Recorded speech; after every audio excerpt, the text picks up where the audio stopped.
6 days. That's how long we gave ourselves. No diapers, no pants, no backup plan. And by day 3, we were standing in the middle of another accident, asking the same question every parent in this situation asks: was this a terrible idea? Somehow, 3 days later, everything changed. Here's exactly what those 6 diaper-free days looked like, hour by hour, mistake by mistake. If you caught our bedtime gone wrong video, that was my husband's voice. This time, it's mine. This didn't start on day 1 of freewheeling, though. It actually started months earlier, around 18 months, when he began saying the words himself, peace, peace, Kaka. Usually completely out of context, sometimes right after it already happened. We started sitting him on the potty for 1 minute before and after every nap, just repeating the words back to him, no pressure, no expectations. Half the time, we genuinely couldn't tell if he meant it or if he was just messing with us, because toddlers love saying Kaka, just to watch your face react. I have to be honest with you though, these 6 days weren't actually our first attempt. About 4 or 5 months earlier, we tried potty training for the first time. It did not go well. Accident after accident, day after day, until we finally admitted defeat. He just wasn't ready yet. Honestly, neither were we. What made that first failure sting more than it should have was the pressure we were getting from our own parents. My mother would ask, almost every single call, "Is he still in diapers?" She'd remind me, gently, but pointedly, that she'd had me fully potty trained by the time I was 1. 1? I started to feel like I was failing at something that was supposed to be simple. Like everyone else's child figured it out faster, easier, better than mine did. It took my husband a while to notice how much that comment was actually weighing on me. But once he did, this stopped being just our son's potty training and became something we needed to face together.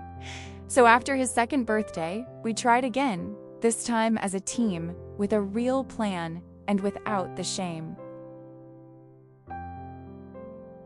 So after his 2nd birthday, my husband declared what we now call Army rules. No more diapers. Effective immediately. No negotiation. We nicknamed the whole experiment freewheeling because that's exactly what it felt like. Letting go of the diaper and hoping this time he'd actually catch up before disaster struck. Day 1 and 2 accidents still, but different from last time. This time, we recognized it as part of the process instead of a reason to panic. We didn't get angry. Honestly, the worst thing we did during this whole process was blame each other. You were supposed to watch him. No, it was your turn. But never him. We both knew that shouting at a 2-year-old over an accident doesn't teach him anything. It just teaches him to be scared, and that's a mistake you can't easily undo. Day 3 wasn't just bad. It was the day we started calculating how many diapers we had left in the cupboard, just in case. The day we started making little excuses to quit. Maybe he's just not ready.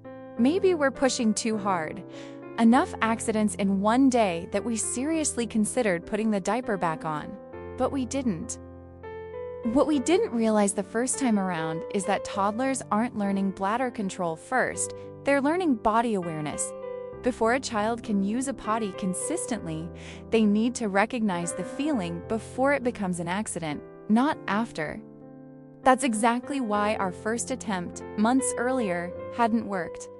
His brain simply wasn't catching that signal yet. This time, day 3 looked like failure too. But it wasn't. It was the first sign that learning was actually happening. By day 4, something shifted. He started running toward the potty on his own when the feeling hit. Not perfect, but recognizable. He understood the concept. Day 5 was almost boring, which after 4 days of chaos felt like a miracle. 1 accident, And even that one he told us about half a second too late instead of not at all, which honestly felt like progress worth celebrating. By day 6, our accidents had dropped by around 99%. Not zero, there's still that 1% today. Usually when he's deep in play and simply doesn't want to stop for a potty break, but close enough that we knew we'd crossed the line from trying to trained. A few things made those 6 days possible, and we don't think people talk about this part enough. Before we even started, we spent time just building his vocabulary around it. Wet, dry, dirty, clean. Not party-specific at first, just everyday words. Bath time became an easy place to sneak it in. A wet towel versus a dry one, dirty hands versus clean ones, all narrated out loud, weeks before potty training was even on our radar. By the time it mattered, he already understood the difference. And we weren't introducing new concepts and a whole new routine all at once. And my husband, this is the part that still makes me laugh, started treating the bathroom like his office. Some days he'd sit in there with our son for 10 full minutes, both of them just waiting. No phone, no distraction, just presence. The calls from home didn't stop after that first failed attempt either. If anything, they got more frequent. We live abroad, away from both sets of grandparents, and so any progress became practically a greeting on every call. Some days, that pressure felt suffocating. Other days, it was part of what kept us pushing forward when day 3 tested us. Somewhere in the middle of all this, he picked up his own rituals.